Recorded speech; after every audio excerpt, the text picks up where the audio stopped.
Muy buenas tardes. Vamos ahora a abordar la tercera de las 4 conferencias que hemos enumerado, China de la utopía al mercado. En esta ocasión yo voy a tratar sobre la posición de China en el mundo y voy a hacerlo de una manera diferente a como usualmente se hace, o sea, se explica qué hace China actualmente en el mundo.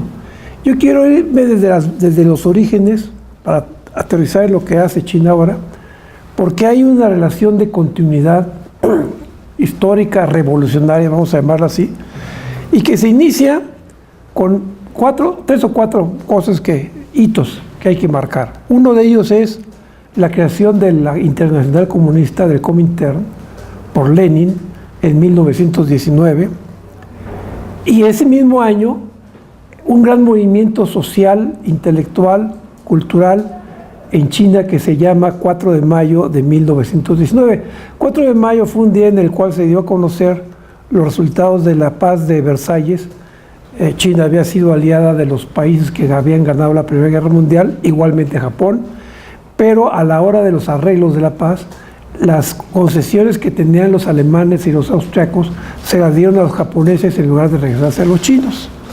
Y eso provocó un movimiento que llevó a China, que abrió en China los cauces de la cultura occidental, vamos a ponerlo de esa manera. Llegó el anarcosindicalismo, llegó el racionalismo, el republicanismo, el socialismo y el marxismo. Después de esos 2 grandes fuentes de generación de lo que iba a ser China en el futuro, viene también, se venía arrastrando paralelamente, la creación de la República de China por el doctor Sun Yat-sen, el padre de la República, que se creó en diciembre de 1912, pero que en realidad vivió confinada y aislada a un pequeño área de la superficie china, la ciudad de Guangzhou o Cantón de la provincia de Guangdong. Ahora, de ese movimiento de Sun Yat-sen que venía con la tradición republicana y democrática, ante la debilidad que tenía la República de China, Sun Yat-sen busca otras alternativas y encuentra en 1923, un poco menos de un año después de fundada la Unión de Repúblicas Soviéticas Socialistas, encuentra a un representante diplomático de la recién creada URSS y con él hacen un acuerdo conjunto de cooperación. Y Sun Yat-sen modifica sus 3 principios del pueblo y los deja en la forma que están explicados ahí. En lugar, digamos, de nacionalismo, le agrega nacionalismo antiimperialista. En vez de lo que él llamaba la democracia, la deja, pero le agrega democracia y socialismo. Socialismo era lo que originalmente le hablaba del bienestar del pueblo. Ese acuerdo político, ideológico, se plantea también junto con una afirmación de parte de Sun Yat-sen y compartida por el representante soviético, de que no estaban las condiciones en China para que China intentase crear un movimiento comunista. Sin embargo, en 1921 se había creado el Partido Comunista de China, creado con la participación activa de agentes del Comintern y de unos 13 chinos de varias partes del país, entre ellos Mao Zedong, que venía de la provincia de Hunan. Y ese Partido Comunista, que era muy pequeño, se empieza a crecer al año siguiente gracias al movimiento sindical ferroviario. Y en 1924, después del acuerdo entre Joffe y Sun, se crea un primer frente unido, un frente unido que sería en la historia el primero, entre los nacionalistas del Kuomintang y el Partido Comunista, el Kuomintang. Ese primer frente marca la idea, ubica a China, fíjense, no solo estoy hablando de China en el mundo. Al hablar de los movimientos que van forjando esta alianza, estamos metiendo la influencia externa.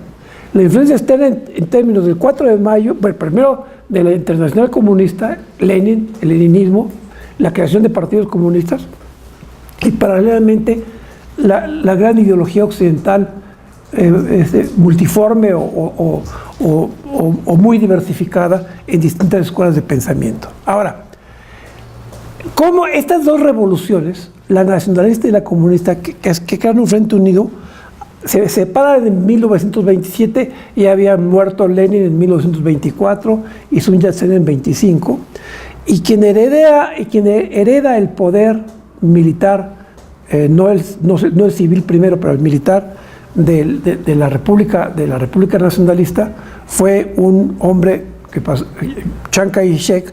Su nombre en chino real es Chiang Chih-shih.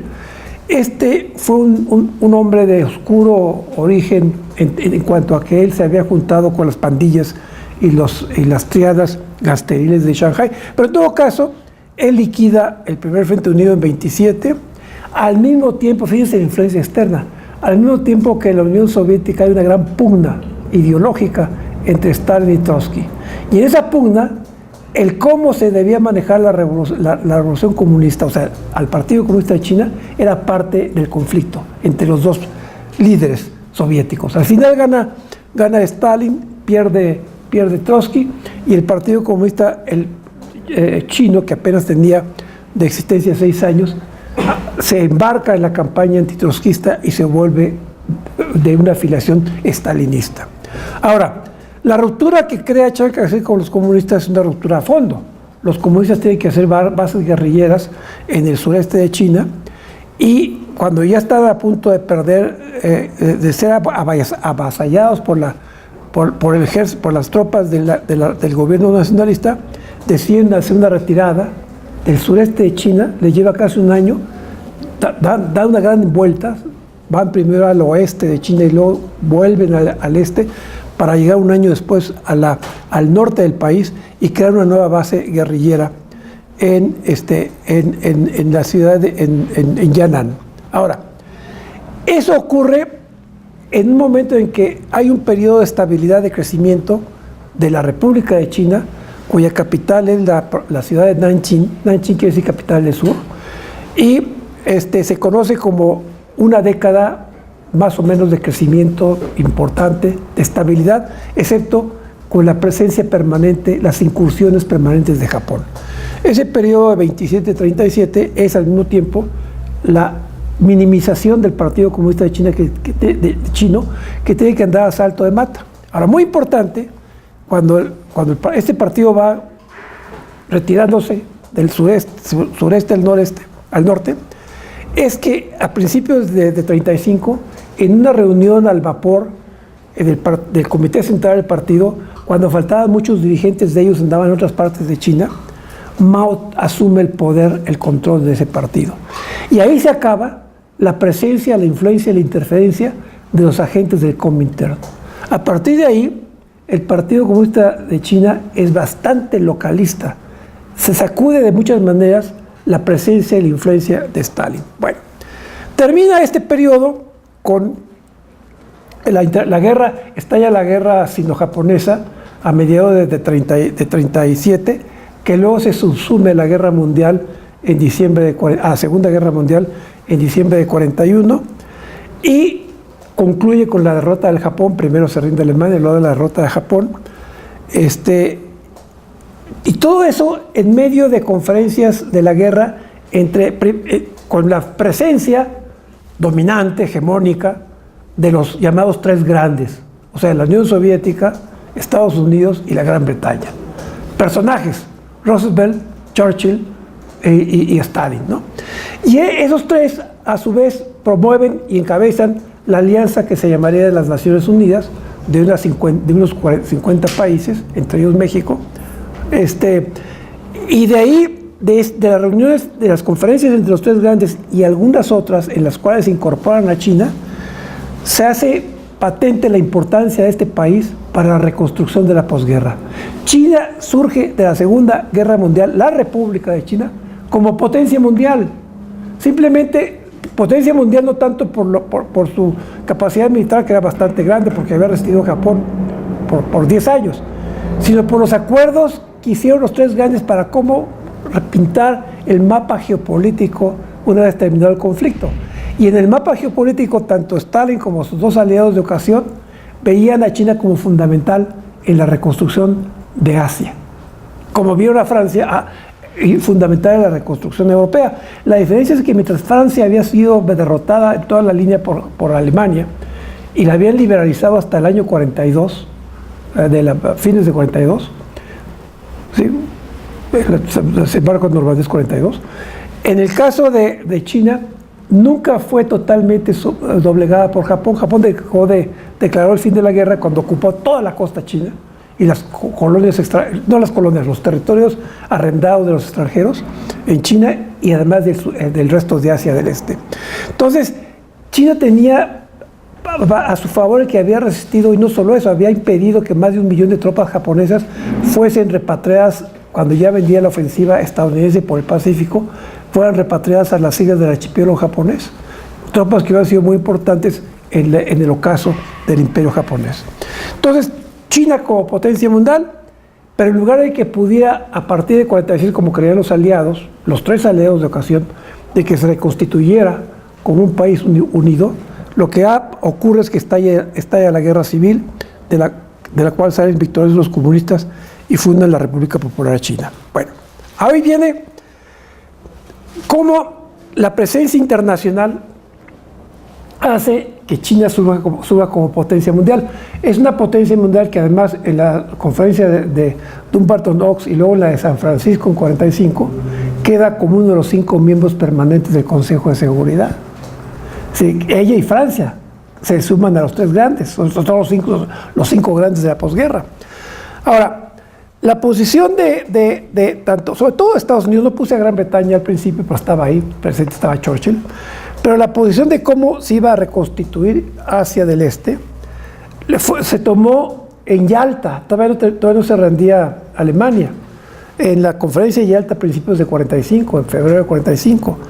Y ahí, no lo voy a decir todos los acuerdos, pero básicamente fue lo siguiente. Uno, que la Unión Soviética entraría en guerra contra Japón cuando ocurrieran una de 2 cosas: que pasasen 7 meses o bien que se rendiese primero Alemania. Alemania se rendiría en abril de 45. Ese fue el primer acuerdo. El segundo acuerdo es que la Unión Soviética firmase un acuerdo especial de cooperación con la República de China. Y va el cuñado de Chiang Kai-shek va a Moscú y con Stalin hacen un acuerdo, un tratado de amistad en 45, más o menos en el periodo de mayo de 45, cuando ya se había rendido a Alemania y vendría la conferencia de Potsdam. Ahora, el papel tanto militar, tanto de Washington como de Moscú cuando se rinde Japón, fue el de llenar los vacíos de poder. Y el acuerdo fue que los soviéticos entrarían por Siberia, ocuparían lo que se llamaba Manchuria y la península de Corea desde la frontera con China hasta la mitad de la península. Y Estados Unidos vendría por el Pacífico, ocuparía Japón y ocuparía Corea del Sur al paralelo 38. Y hubo otros acuerdos, pero básicamente lo que ocurrió geopolíticamente es que Estados Unidos facilitó logísticamente que todas las tropas nacionalistas ocupasen todas las provincias de China, de aquel momento, capitales, no las provincias, las ciudades, las capitales de las provincias de China menos Tíbet. Y los soviéticos lo que hicieron fue entregar esos arsenales a los comunistas, pero a cambio de eso desmantelaron factorías que había en Manchuria de los japoneses y se llevaron a Siberia. El Partido Comunista surgió después de la Segunda Guerra Mundial, así como la República de China fue potencia mundial. El Partido Comunista surgió de ser una fuerza política y militar secundaria, no marginal, pero secundaria, surgió una fuerza política y militar con paridad, casi con paridad con los nacionalistas. De eso no se habían dado cuenta ni Chiang Kai-shek ni otros, y por eso Chiang Kai-shek provoca la guerra civil que pierde eventualmente. Hay la intervención de Estados Unidos para que eso no ocurriera, porque no quería una China dividida. Mandan al general Marshall como mediador de todo el año 46. Marshall fracasa. Les recuerdo que Marshall sería al año siguiente nombrado secretario de Estado y lanzaría el plan Marshall para la reconstrucción europea. Ahora, en 49, con la fundación de la República Popular China, ese año de 49, los historiadores dicen que Estados Unidos tuvo 3 reveses políticos importantísimos. La pérdida del monopolio nuclear, porque los soviéticos desarrollaron su propia capacidad militar, nuclear, bélica. La pérdida de China, se llamaban ellos, la pérdida de China en manos de los comunistas. Y la pérdida de que posiblemente Mao fuera como Tito, que se enfrentase inmediatamente con los soviéticos. Mao se enfrentaría con ellos, pero años después. Ahora, dos documentos clave pintan las posiciones tanto de China revolucionaria, China comunista, que se divide, se rompe con China nacionalista a la derrota, y esto ya les hablé la vez pasada, de este ensayo de Mao que se llama Sobre la dictadura democrática popular, que está en las obras de Mao escogidas en el tomo 4. Vale la pena leerlo porque aparte de que él dibuja, ya se los expliqué, cuál era el concepto político para China, en lo internacional pinta claramente con una frase muy curiosa, dice, en el mundo los chinos de ahora no pueden andar en un techo de dos aguas viendo qué les conviene más. No nos queda más que de dos cosas. O nos vamos del lado del imperialismo y sus lacayos, o nos vamos del lado de las repúblicas populares y de la Unión Soviética. Eso se llamó la tesis de inclinación hacia un solo lado, que esa frasecita implicaba todo un movimiento político que llevaría a Mao. Bueno, eso es lo que dice Mao en su ensayo. Por su parte, el gobierno de Estados Unidos, a través del Departamento de Estado, produjo un documento que todavía hoy hay que leerlo, de más de 1,700 páginas, cuyo nombre completo es el que está abajo, ¿no? En inglés, U.S. Relations with China with a Special Reference to 1944-1949. Es un documento que cuenta con detalle todos los documentos que hacen los diplomáticos y los militares y otros organismos de espionaje y seguridad de Estados Unidos, los volca en un documento para explicar que China había caído en manos de los soviéticos y que, que China perdía la democracia porque los comunistas eran con otras palabras, pero eran los lacayos de los soviéticos. Esa era la interpretación. Había algunas otras ideas ahí en ese enorme documento. La carta con la que manda el documento el Departamento de Estado al Congreso de Estados Unidos la firma Dean Acheson. Es una carta que hay que leer, 18 páginas, porque ahí medio dibuja algo que en el texto sí está escrito en los informes que mandaba una misión de funcionarios del Departamento de Estado y del Departamento de Defensa estadounidenses, todos hombres, no había ninguna mujer, que todos eran hijos de exmisioneros chinos estadounidenses en China. Todos hablaban perfectamente bien chino y estuvieron con los comunistas desde la base de Yan'an desde 1943 hasta 45. Y los informes de ellos tenían una sola conclusión: los intereses de Estados Unidos estarían en mejor manos si estamos con los comunistas que con los nacionalistas. Porque el problema de Chiang Kai-shek era la corrupción de su gobierno que había provocado su caída. Bueno, ese es un antecedente muy importante de las influencias externas. De manera que los primeros 10 años de la República Popular, casi los primeros 10 años, son cuando se materializa la idea de inclinación a un solo lado, con alguna variante que ahorita se las voy a comentar. Mao hace su primer viaje de su vida al extranjero. Sale en noviembre, a fin de noviembre de 49, sale por tren a Moscú. Ese tren existía desde la época de los zares, cuando la época, fines del siglo XIX, cuando el reparto de zonas de influencia de China en manos de extranjeros. No eran colonias, eran zonas arrendadas a extranjeros. Entonces, es el ferrocarril transiberiano que todavía existe hasta la fecha. Entonces, Mao llega en tren para asistir en diciembre, me parece que era el 70 aniversario de Stalin. Y Stalin lo recibe con gran frialdad. Y está Mao ahí esperando el momento. Mao iba para sacar un tratado de amistad con la Unión Soviética, un tratado de ayuda mutua, que finalmente, a pesar de que Stalin no quería, le fue dando largas, finalmente se firma en febrero de 1950. Por su lado, Estados Unidos, Washington, cuando empieza el año de 50, tanto el secretario de Estado como el presidente de la República, que era Truman, deciden dibujar la esfera de influencia de los intereses de Estados Unidos en el lejano, comillas, lejano oriente, es decir, hacia el este. Entonces dibujan una línea entre la prensa virtual de las islas aleutianas cercanas al Polo Norte hasta el archipiélago de las Filipinas, de Indonesia. y cubriendo el archipiélago de las Filipinas y el archipiélago del Japón. Pero dejan fuera de ese perímetro la península de Corea y dejan fuera a Taiwán, la isla de Formosa, donde se había refugiado en su derrota Chiang Kai-shek y los nacionalistas, ¿no? Pero a mediados de 50 estalla la guerra de Corea, que dura 3 años. Una guerra en la cual evidentemente Stalin, no es que él lo haya propiciado, pero la aprovechó. El que la propició fue un líder guerrillero a medias, porque la leyenda de la historia de Kim Il-sung está muy falseada. Él, en todo caso, fue un hombre de la resistencia al Japón, en el norte de Corea, y vivió mucho tiempo en Manchuria, la parte de China, Kim Il-sung. Y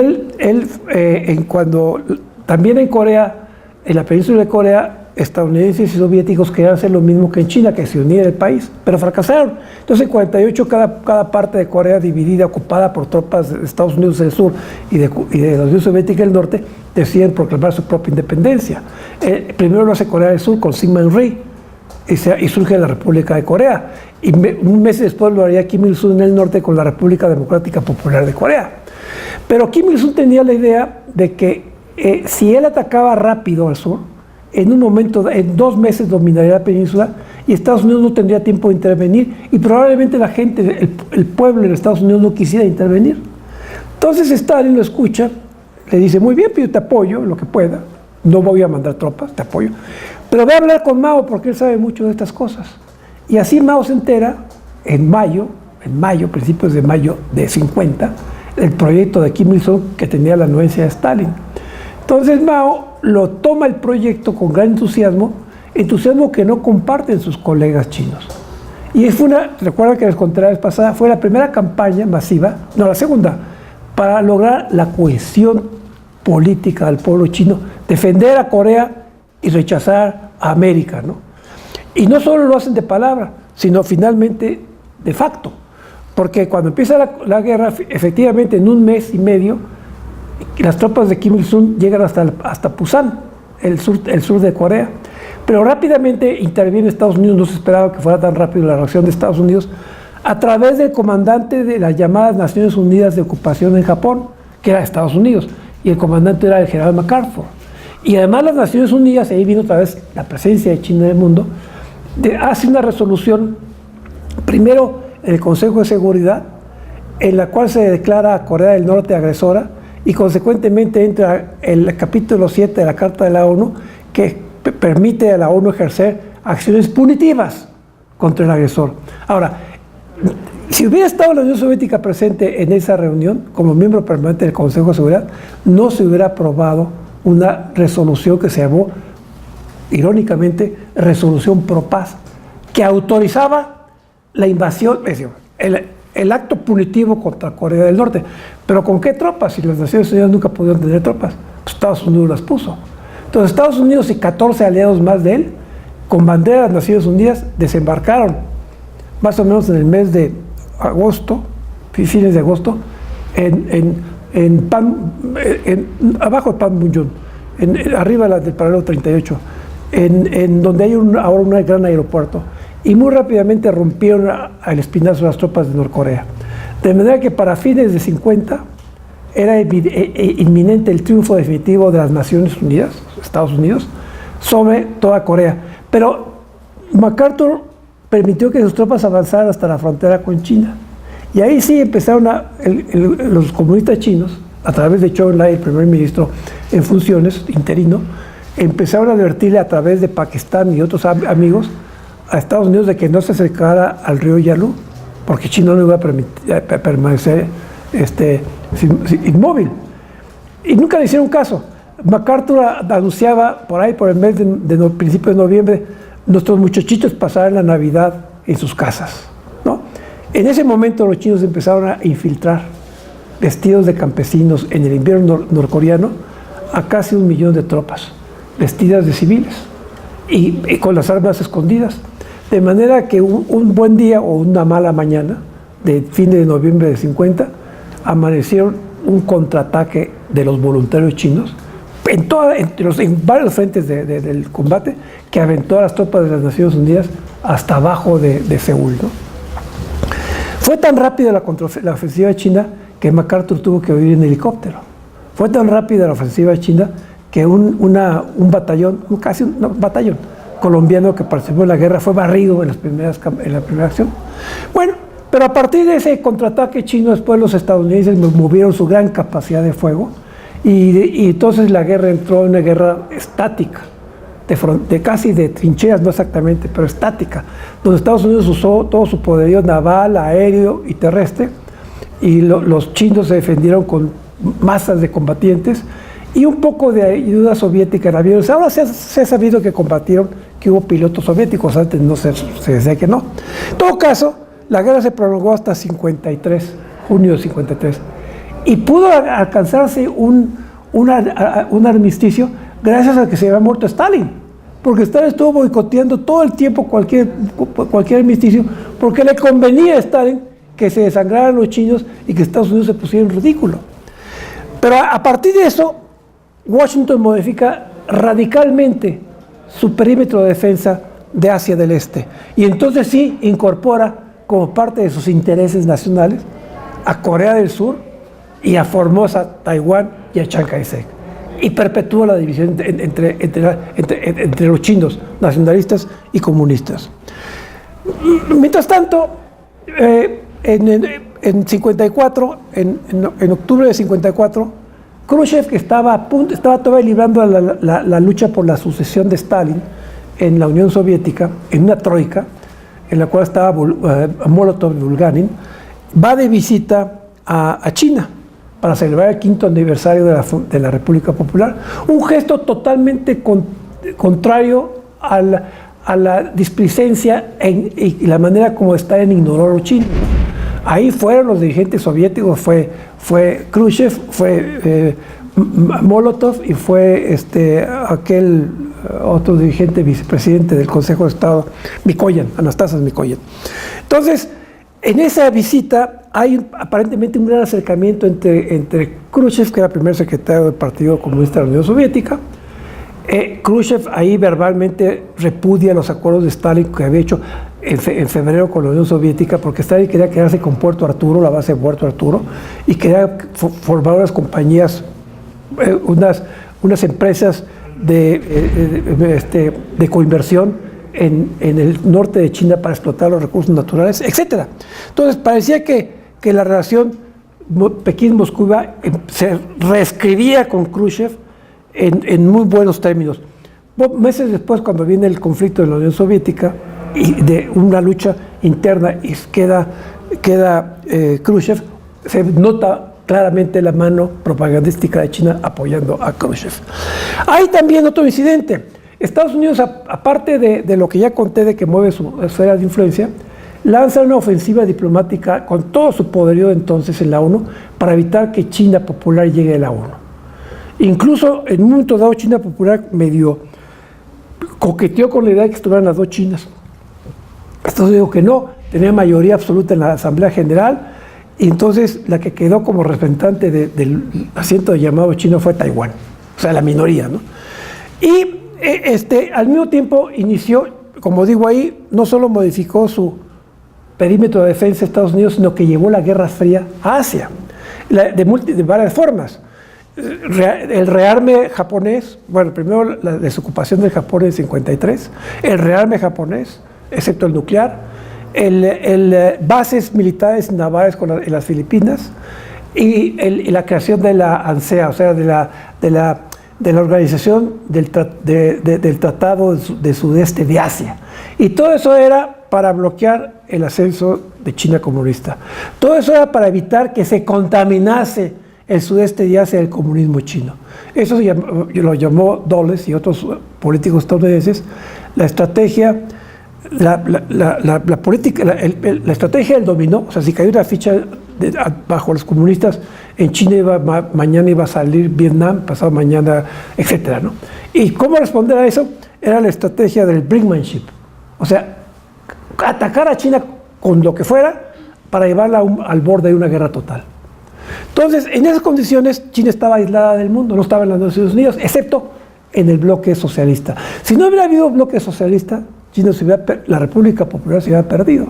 Todos los estados del bloque soviético habían establecido relaciones diplomáticas con China desde octubre de 49, y también los europeos, los nórdicos, incluyendo Gran Bretaña, pero China nunca aceptó que abriera una embajada, y Francia, que tampoco aceptó. Bueno, entonces, en ese aislamiento que tuvo China, tuvo dos momentos en que logró romper el cerco diplomático. Uno fue la Conferencia de Ginebra de 54, que se convocó para ver un tratado de paz de la península de Corea, pero cuando estaba en la reunión de Ginebra, estalla la crisis de Indochina, la Indochina francesa. Viene la última parte de la guerra de Indochina, de la independencia de Vietnam contra Francia. Se libra la batalla en la llanura de Lagos, en la zona de Vietnam y Laos, de Dien Bien Phu, y ahí es derrotado el ejército francés, que provoca la caída de la Cuarta República Francesa. Fue una humillación para los franceses. Parte de los generales que fueron derrotados en Dien Bien Phu se irían después a Argelia y habían de formar la línea dura para impedir la independencia de Argelia. Pero en todo caso, en esa conferencia de Ginebra fue necesario, todos los países menos los Estados Unidos exigieron la presencia de China comunista, porque era fundamental.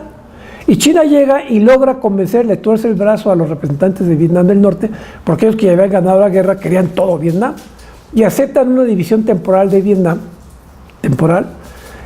por 2 años, entre la República Democrática Popular de Vietnam del Norte, que eran los que habían ganado la guerra, y el sur, que estaba apoyado por generales del sur, ellos que estaban apoyados por Estados Unidos. Pero ya estaba China metida en la diplomacia mundial. China roja, no China nacionalista. El siguiente año, como resultado de acuerdos de entendimiento muy importantes que se hacen en el 54 entre la India y China, entre concretamente el primer ministro Nehru y el primer ministro Zhou Enlai, que firman un acuerdo de coexistencia, un nuevo acuerdo, ya tenían relaciones diplomáticas, pero firman un documento que los chinos llamaron los 5 principios de coexistencia pacífica, los indios lo llamaron las 5 virtudes, los acuerdos de Pachen Shal, en sánscrito quiere decir 5 virtudes. Entonces, como resultado de eso, Nehru, que era uno de los promotores de una conferencia afroasiática que se iba a hacer en el año 55, insiste en los países afroasiáticos que también debería ir China popular. Muchos no querían, por ejemplo, Camboya no quería, con Sihanouk, y otros no querían, pero Nehru los convence con la ayuda de Sukarno, que era el presidente de Indonesia. Entonces se viene la gran conferencia y con la ayuda también de Nasser, que todavía no tomaba completamente el poder en Egipto, pero estaba a punto de tomarlo. Entonces en el 55 aparece China, a pesar de que Estados Unidos no quería, en una conferencia internacional importante. Me olvidé decirles que en Ginebra, cuando se firman los acuerdos de paz de Indochina, que hacen la división de Vietnam y la independencia de los virreinatos de Camboya y de Laos, permite también varios otros acuerdos de cooperación, y se firma el documento, pero Estados Unidos se niega a firmar el documento, nada más lo suscribe, lo inicializa.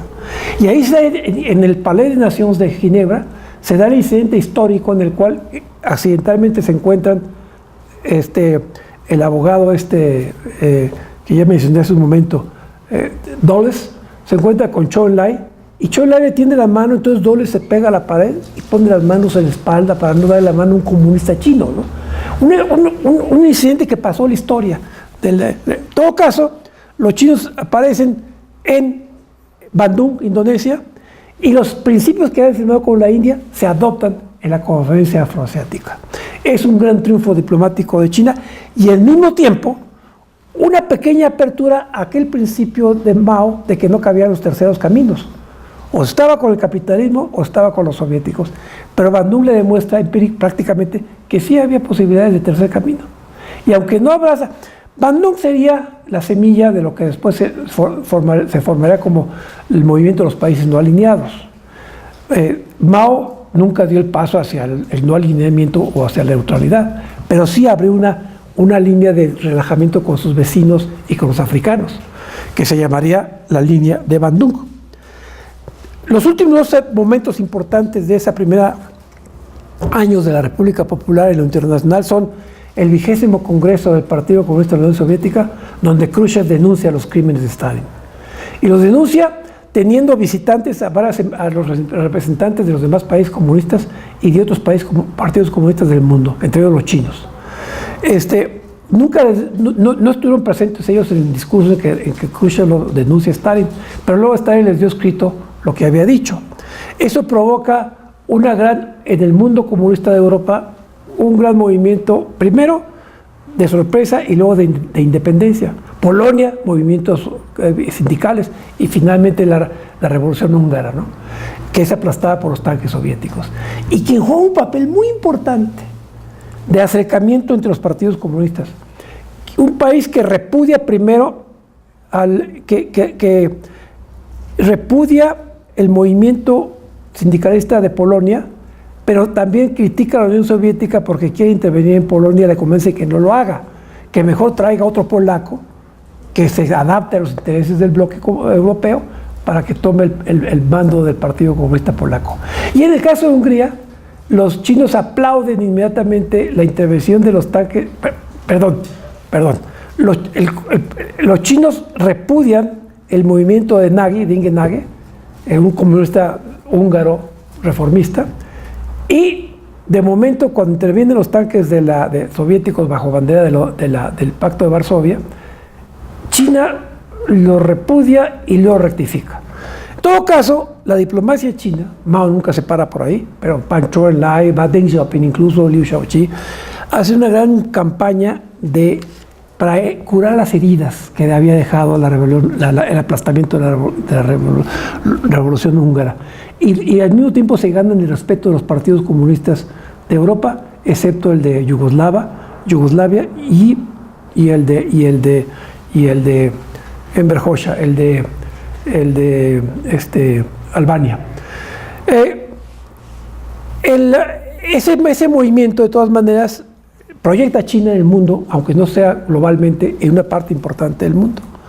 Por último, hay una gran reunión de partidos comunistas en noviembre de 1957, yo puse ahí octubre, pero es noviembre, porque la revolución bolchevique era la revolución de octubre, que era noviembre entonces, para festejar los 40 años de la revolución bolchevique. Y ahí sí van no solo los partidos comunistas al poder, sino de otros países, entre otros el de Italia, con Palmiro Togliatti, que era muy importante. Y ahí Mao empieza a tener diferencias con los soviéticos, todavía en público, ¿no?, pero todavía con un lenguaje un poco legendario que usaba Mao: el viento del este domina el viento del oeste. Y lo que pasa es que Mao tenía la convicción de que en momentos en que la Unión Soviética había lanzado el Sputnik al espacio, que había lanzado sus primeros misiles intercontinentales, estaba en una posición geopolítica más fuerte que el bloque occidental. En consecuencia, debería apretar la posición en lugar de ablandarla. Mientras que Khrushchev estaba manejando dos ideas que no le gustaron a Mao.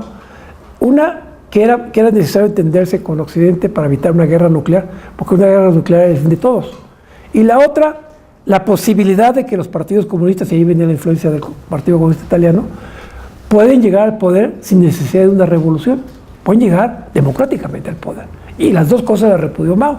Pero todavía, repito, en un discurso un poco idílico, con diferencias de opinión, y en secreto, los acuerdos entre Khrushchev y Mao se ampliaron. ¿Se ampliaron a qué?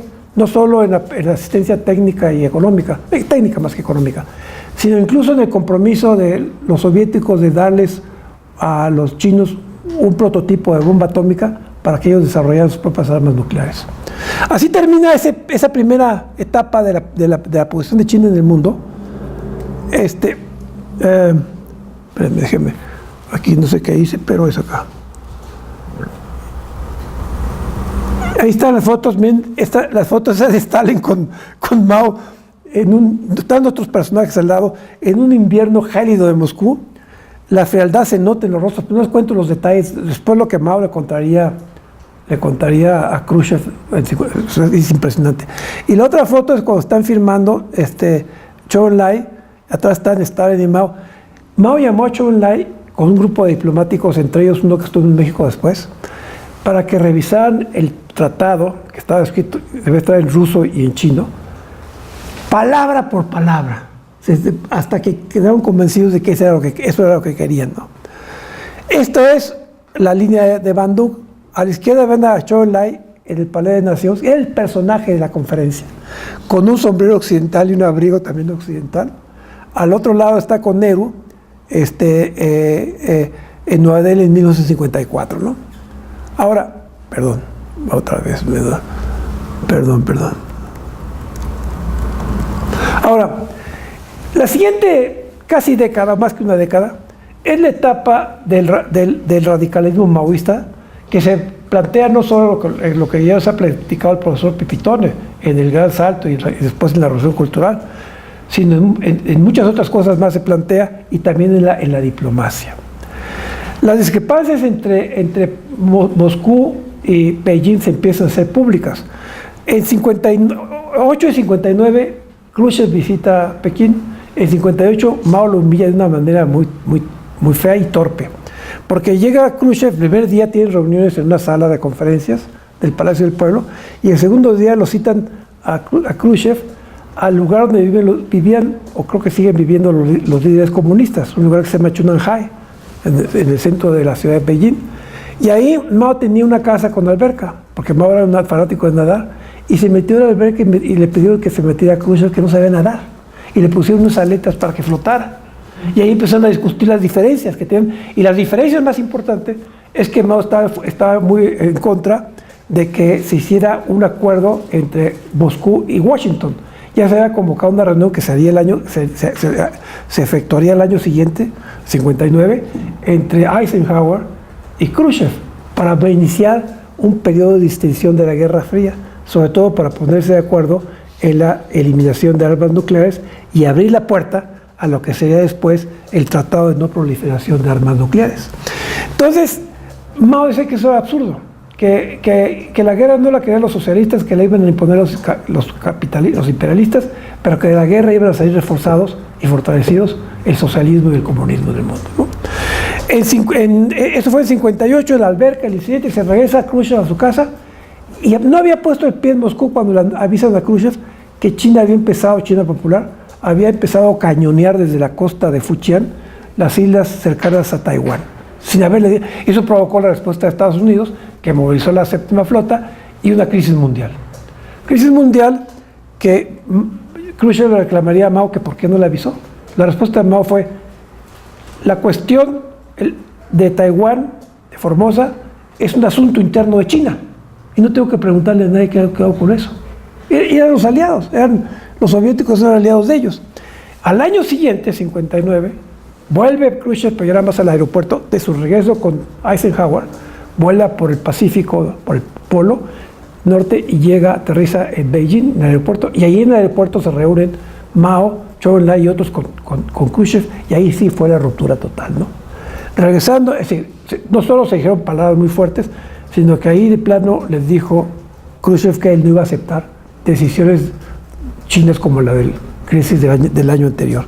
Regresando a Moscú, los soviéticos interrumpieron de golpe toda la ayuda tecnológica de expertos. Había miles de expertos soviéticos y de Europa Oriental en China, y se acabó el apoyo.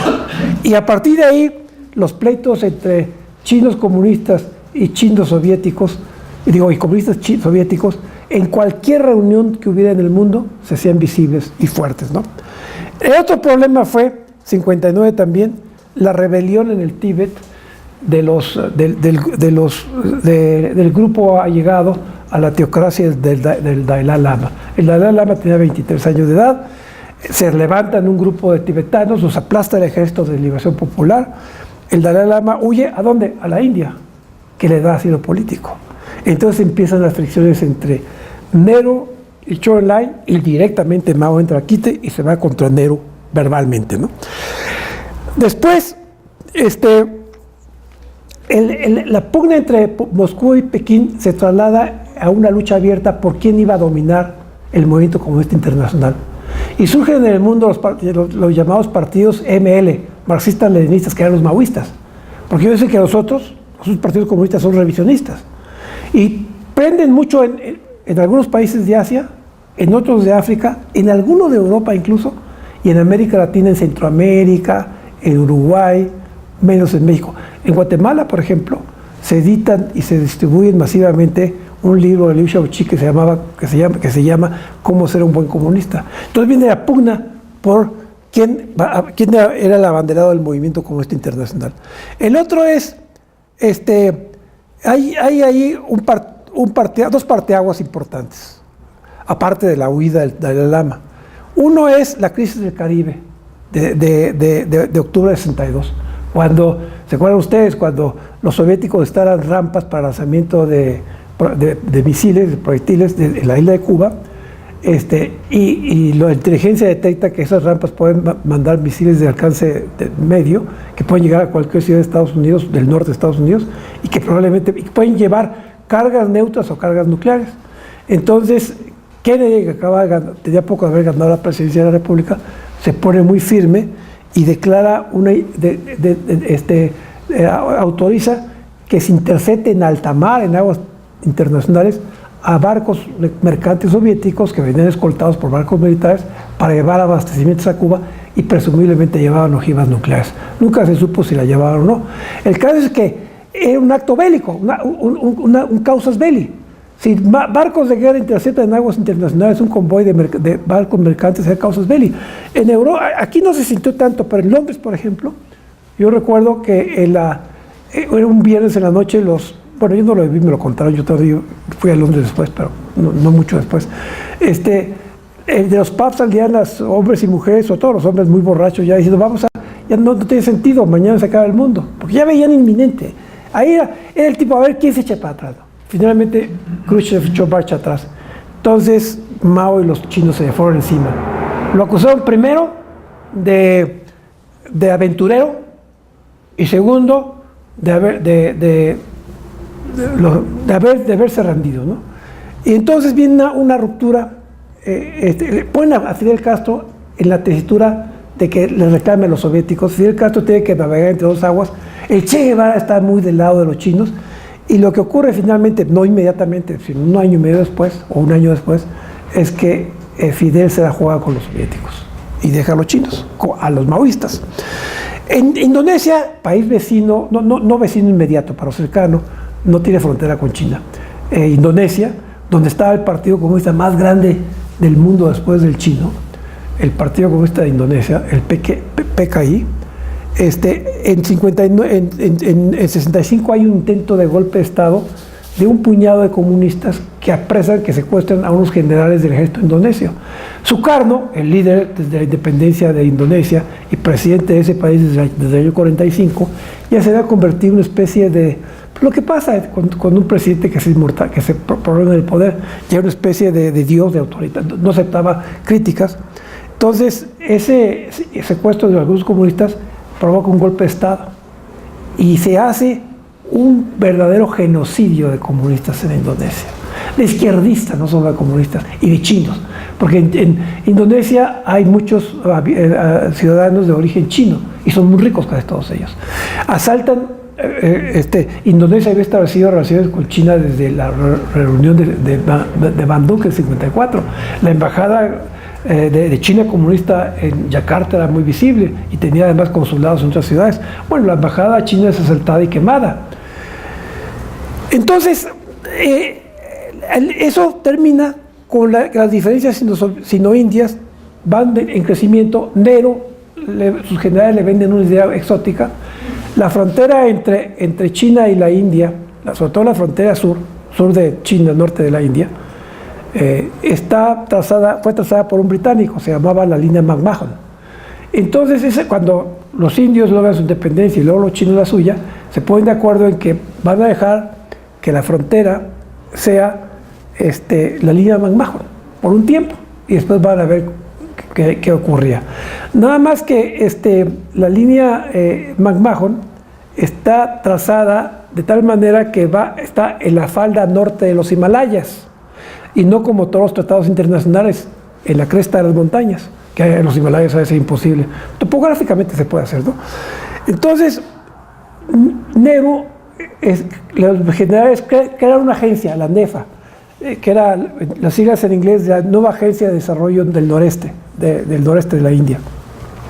Y la idea militar era que las postas militares de la frontera a lo largo es enorme la extensión de Indias, avanzaron unos metros y luego retrocedían la mitad y avanzaron otros metros para ir moviendo, digamos, las mojoneras de la frontera.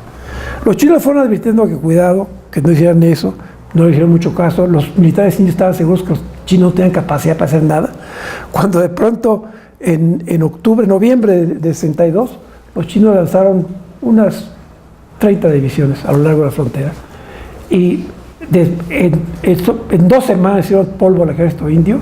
No lo pudieron apoyar desde el avión porque era invierno, desde aviones, y ya parecía que estaba la puerta abierta para que los chinos llegaran hasta Nueva Delhi. Yo tengo una hermana viviendo en la India y me acuerdo que me contaba aquellos problemas, y de pronto los chinos al segundo mes se pararon, se regresaron al punto de origen y le regresaron a los indios todas las armas que se habían tomado, incluso las balas que se habían disparado. A ese grado de humillación llegó. Hasta la fecha de la India no se recupera de ese fracaso militarista, ¿no? Después viene la revolución cultural, que en el 67 alcanza momentos muy dramáticos, donde China pierde toda posición en el mundo. Y en el 67, por ejemplo, se incendia la Cancillería, la embajada británica en Pekín, la queman.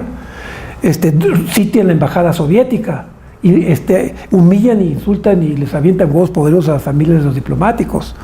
Y finalmente, en 69, China y la Unión Soviética, que todavía tenían vigente legalmente el Tratado de Amistad de febrero, están al borde de la guerra total. Hay un encuentro en el noreste, en el río Ussuri, en la área de Chenpai, en donde se enfrentan al nivel de batallones chinos y soviéticos. Fue una batalla de 48 horas muy cruenta, que ya ahora reconocen los chinos que ellos la provocaron, entonces no la provocaron. Y ese conflicto hace que los dirigentes chinos, está documentado a medias, que Brezhnev y Kosygin lleguen a la conclusión de que hay que lanzar un ataque nuclear limitado al norte de China para evitar que los chinos desarrollen sus armas nucleares. Ya habían lanzado en 1964 su primer ensayo nuclear los chinos en el norte, en la provincia de Xinjiang, noroeste, y en 68 la primera prueba de hidrógeno, sin ayuda de nadie. Entonces, esa idea de lanzar un ataque nuclear era, irónicamente, la misma que había tenido el general MacArthur a principios de 51, de pedir que Estados Unidos lanzara una bombita atómica chiquita en Manchuria. Y por eso le costó el puesto a MacArthur, porque Eisenhower había terminado, Truman no estuvo de acuerdo en aceptar esa idea y MacArthur salió del mando. Bueno, eso es lo que querían hacer los soviéticos después con los chinos, con sus aliados. Y entonces ahí entró Estados Unidos, captaron la cosa y mandaron el mensaje de que si ocurría una cosa parecida, Estados Unidos no iba a permanecer impasible. Y se abrió la puerta, ¿para qué? Bueno, ahí tiene una fotografía, el genocidio de la India, la cifra más moderada, 500.000 de muertos.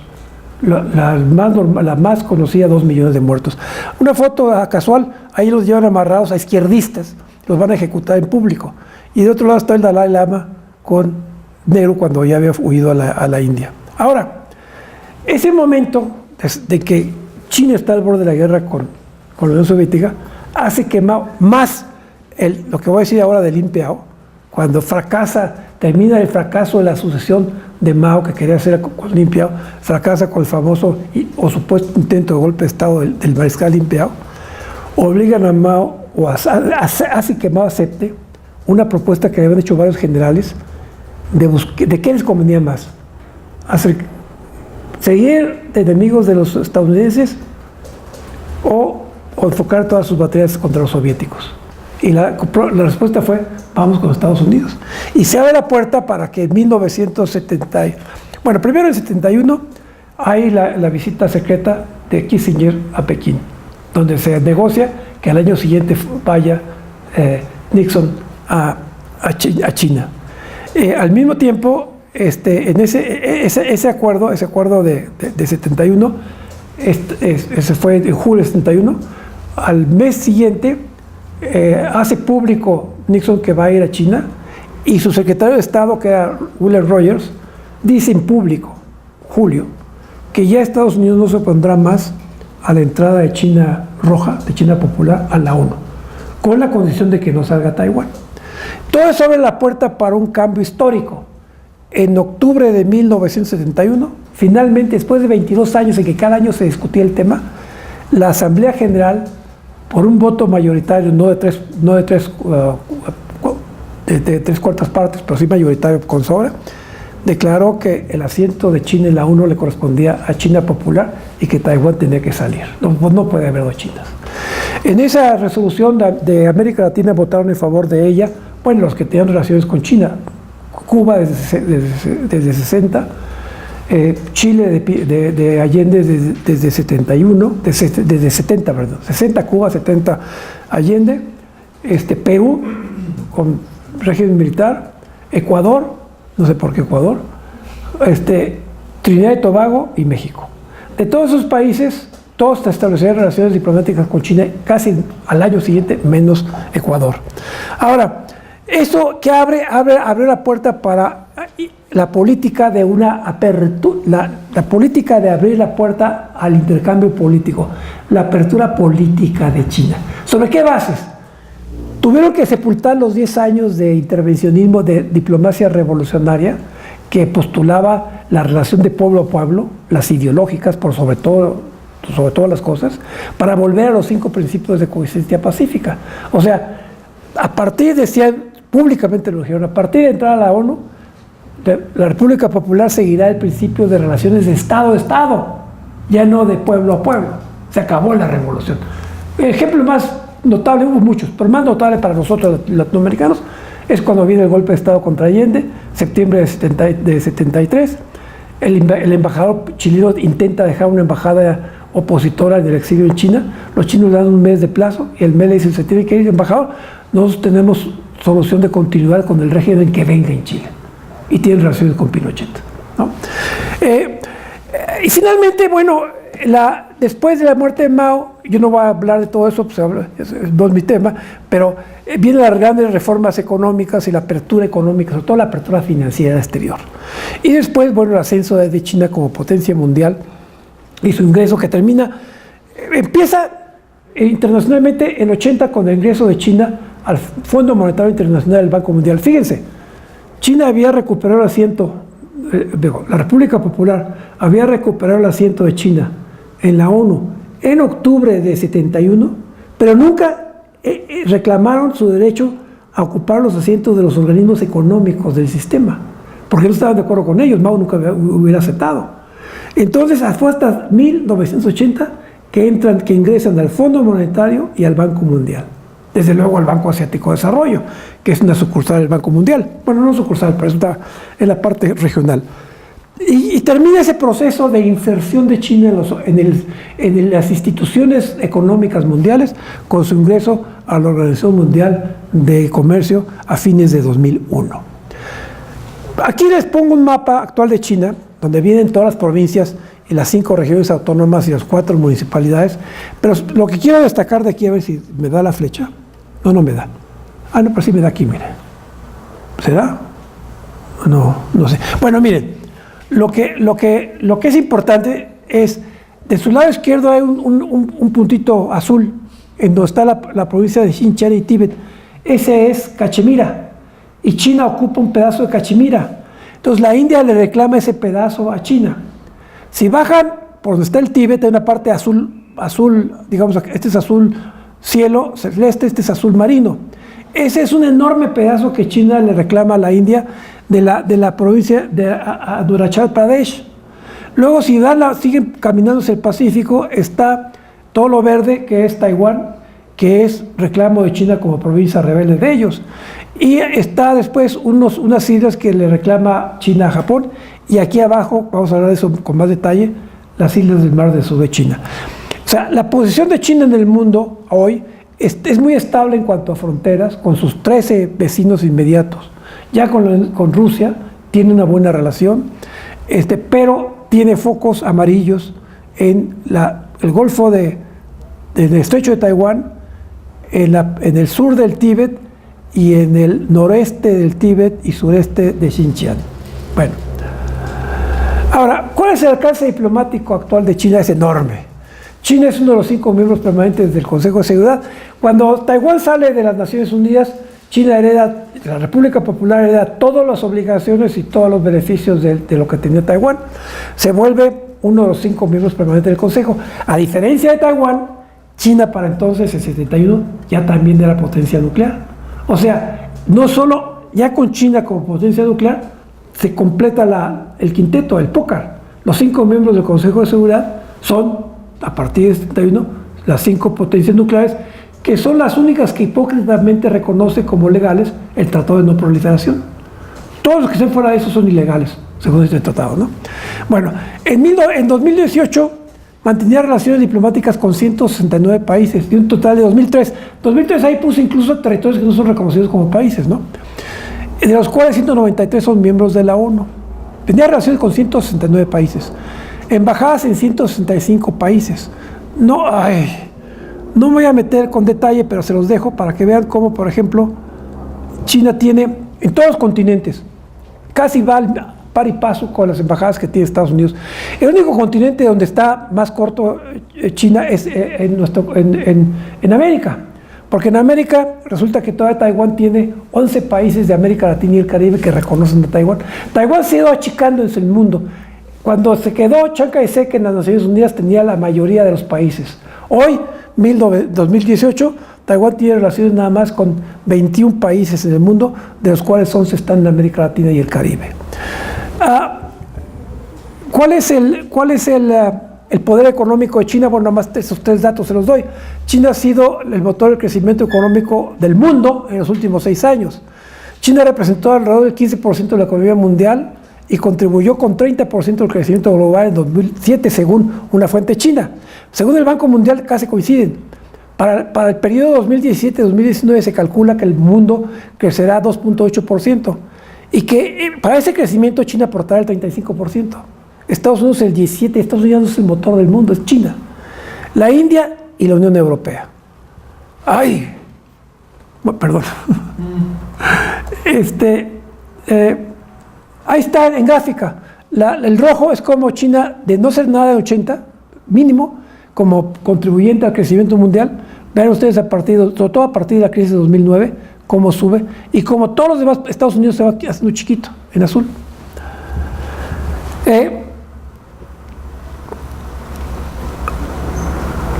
Ahí está otro dato. Exportación, el dato más reciente. El PIB medido por la paridad de poder adquisitivo, ya China es el número 1, representa el 18% del mundo. En dólares de mercado está abajo de Estados Unidos por muy poco. China ocupa, junto con Estados Unidos, ocupado en 2017, el 10.7% de la exportación mundial de bienes y servicios. Pero la relación de población es lo que marca la diferencia en términos de riqueza y de dominio productivo. Sí, Estados Unidos y la Unión Europea, con menos del 5% de la población mundial, tienen el 10% de Estados Unidos y el 27% la Unión Europea del comercio mundial. Pero de todas maneras, ahí está la fuerza de una economía emergente. China no es un país, una economía desarrollada, entonces no se les olvide eso. Y ahí está el poder militar, nada más les hago una referencia. Hay una posición total, ahí están no me gusta mucho ese coeficiente que usan, pero hay un coeficiente que coloca a Estados Unidos, que se lo puse así, no está el coeficiente, pero Estados Unidos es el primer lugar hasta el año 2016, Rusia el segundo, tercero China en poder de fuego. En poder nuclear, China ocupa el 4º lugar y Rusia el primero, con una diferencia notable. El poder nuclear está medido nada más en ojivas nucleares y lo que cuenta es los medios para lanzarlas. Y allí Estados Unidos está muy arriba de todos, ¿no? Aviones, submarinos, portaaviones, etc. Pero de todas maneras China está ahí en su capacidad de 3º o 4º mundial. Ahora, ambiciones de China como potencia, y dejo esas 2 referencias que ustedes las leerán después, que las escribió el embajador de China en México, pero fíjense lo que dijo Wang Yi hace poco. Dijo que Wang Yi expuso las ideas de la diplomacia de gran país, para no decir de gran potencia. Diplomacia de gran país con peculiaridades chinas. ¿Cuáles son estas? Igualdad, beneficios mutuos y cooperación, y mostró el estilo chino de apertura. Bueno, también dice el embajador chino que desde el 18 Congreso, Xi Jinping, como artífice en jefe de la diplomacia, ha plasmado y promovido la diplomacia de gran país con características chinas. Ahora, ¿qué decían Mao Zedong y Deng Xiaoping al respecto? Bueno, Mao Zedong decía, no hay que buscar la hegemonía, en un contexto muy equívoco, después otros días los puedo platicar, ¿no? Y Deng decía, no rechazaba, simplemente posponía, ocultar la capacidad de influencia hasta que llegue el momento oportuno. ¿Y qué dice Xi Jinping, que dijo en el 19 Congreso? Luchar incansablemente por materializar el sueño chino de la gran revitalización de la nación china, de la gran potencia.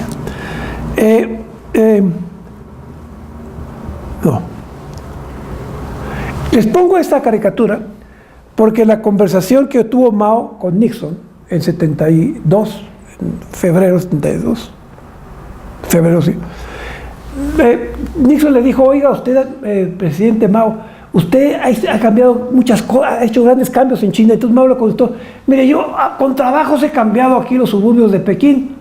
Yo soy como un monje que anda en el mundo con un paraguas lleno de agujeros. Entonces ahora está ahí Xi Jinping que trae su paraguas lleno de agujeros, ¿no? Whatever that means. Ahora,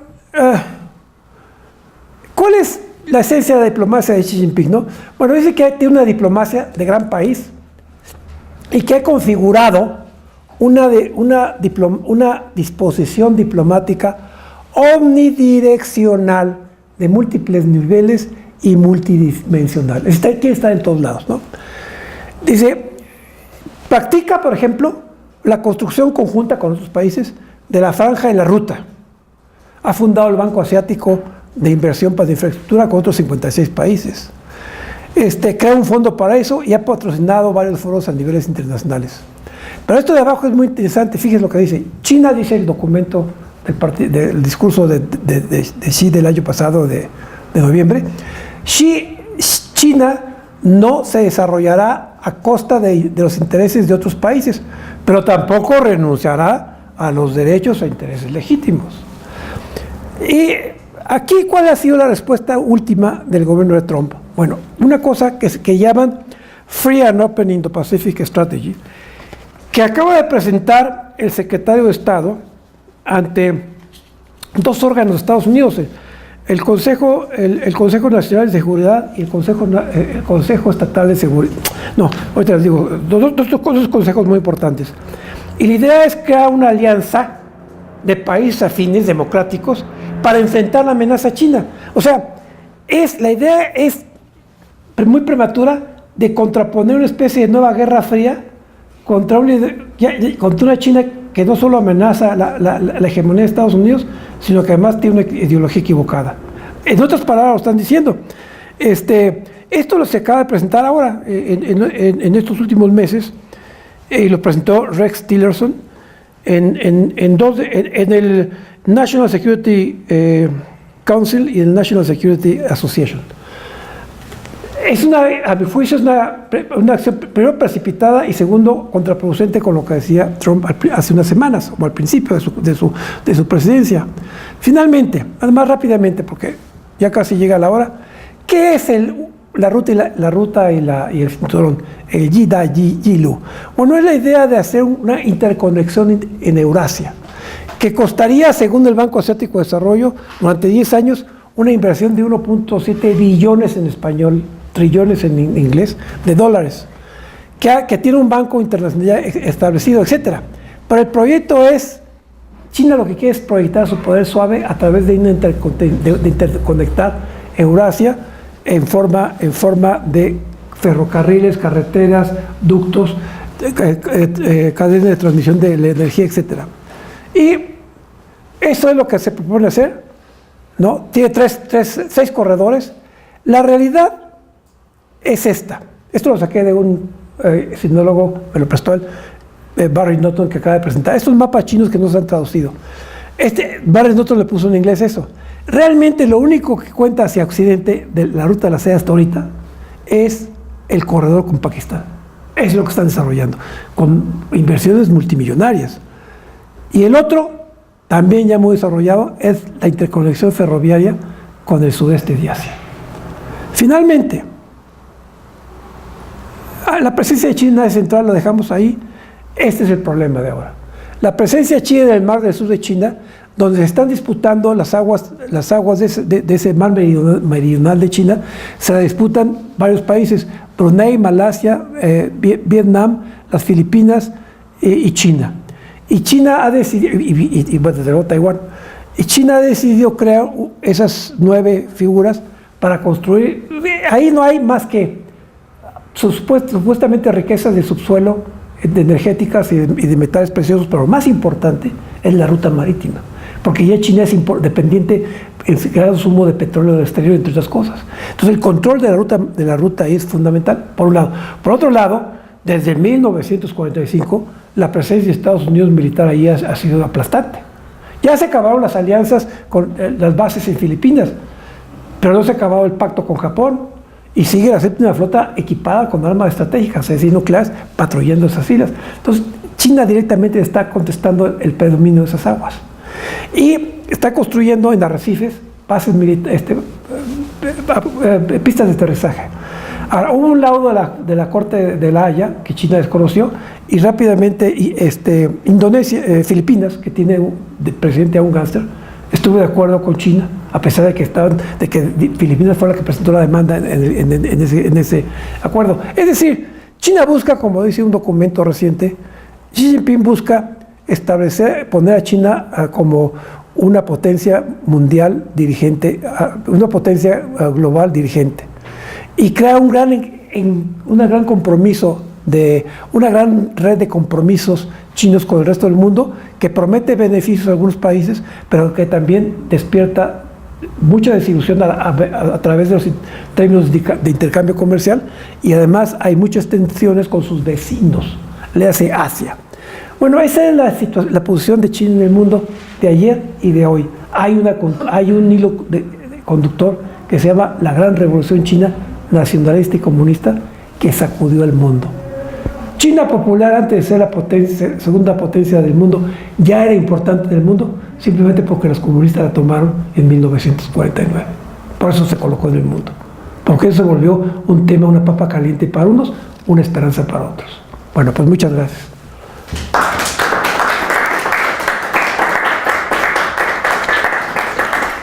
Esta está para ustedes, está puesto en el... ¿Cómo le llaman? Dropbox, ¿cómo le llaman? Yo tengo una duda. Sí.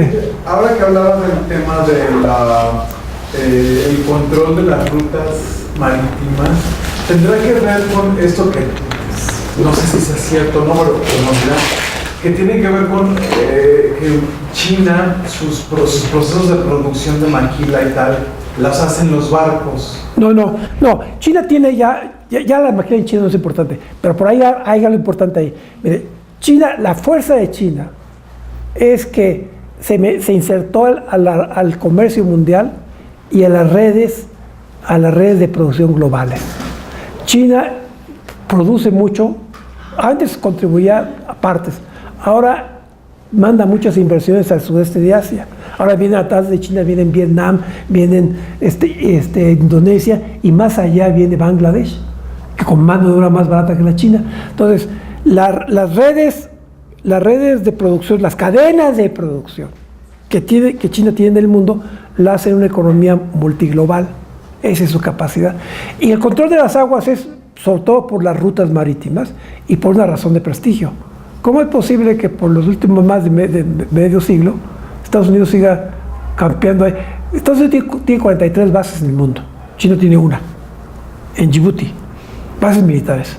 Pero para ellos es fundamental el mar del sur de China, pero lo está haciendo, se está queriendo apropiar de mapas históricos viejos a expensas de sus vecinos, que de momento pues han aguantado, como Filipinas, pero quién sabe más adelante cómo van a hacer. O sea, el problema es que China trata de sobreponer a la presencia de Estados Unidos su presencia en esas aguas. Ese es un concepto militar, estratégico, no económico. ¿Sí? Perdón, no sé. Gracias, embajador. ¿Qué tanto conviene a China, bueno, no, más bien, qué tanto conviene a México diversificar sus relaciones con aquel mercado.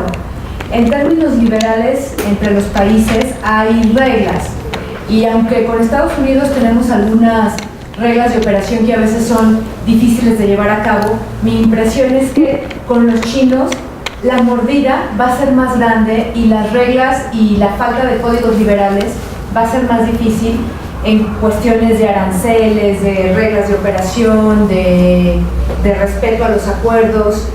¿Conviene o no conviene la lejanía estar vinculados con China? Lo segundo que usted dice está por probarse, que van a ser más corruptos que lo que ya son las cosas ahora.